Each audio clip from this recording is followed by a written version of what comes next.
दोस्तों, एक बार आपसे फिर मुखातिब हूँ उपाख्यान के नए एपिसोड में। उम्मीद करता हूँ कि हमारे साथी जो अभी चैनल के साथ नए जुड़े होंगे वो हमारे चैनल को सब्सक्राइब लाइक ज़रूर करेंगे और बेल आइकन का बटन ज़रूर दबाएंगे। चलिए आगे बढ़ते हैं और बात करते हैं एक नए टॉपिक पर। दोस्तों, लॉकडाउन के तीसरे चरण का खात्मा होने को है। चौथे चरण में हम पहुँचने जा रहे हैं। कोविड-19 के चलते जारी लॉकडाउन से एक और जहां देश की अर्थव्यवस्था चरमरा गई है, वहीं उद्योग धंधे भी चौपट हो चुके हैं। व्यापारी परेशान हैं क्योंकि दुकानें भी बंद हैं और इन पर काम करने वाले दिहाड़ी कर्मचारी, ठेले वाले, ट्रक और ट्रांसपोर्ट के जरिए दिन की मजदूरी कमाने वाले करीब करीब हर आदमी की आमदनी बंद है। ऐसे में घर बैठा व्यापारी जो पहले ही कर्ज से लदा है, वह व्यक्ति भी जो किसी दुकान या सामान का मालिक नहीं, अब कर्जदार हो चुका है। आपको बताते हैं कैसे। शुरू करते हैं छोटे आदमी से जो किसी दुकान में काम करता है और रोज की कमाई से ही अपने परिवार का पेट पालता है।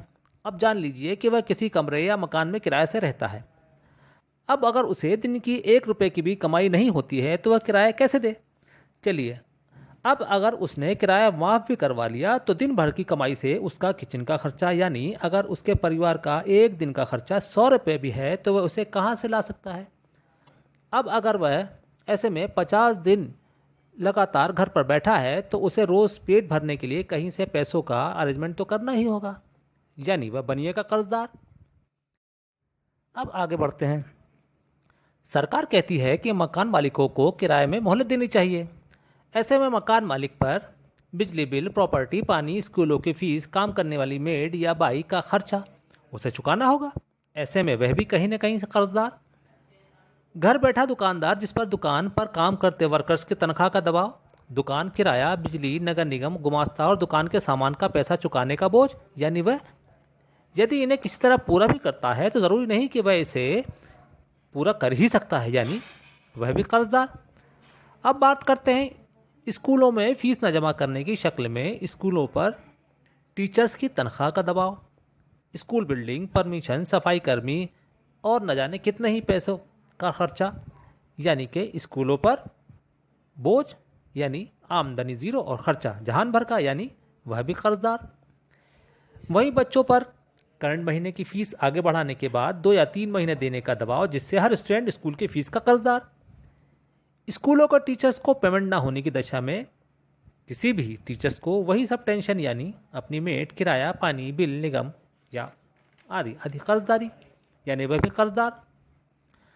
अब आते हैं उन फैक्ट्रीज पर जो यदि चलती रहती हैं तभी वे सरकारी टैक्स आदि दे पाती हैं, जिससे हमारी सरकारें चलती हैं, पूरी अर्थव्यवस्था चलती है।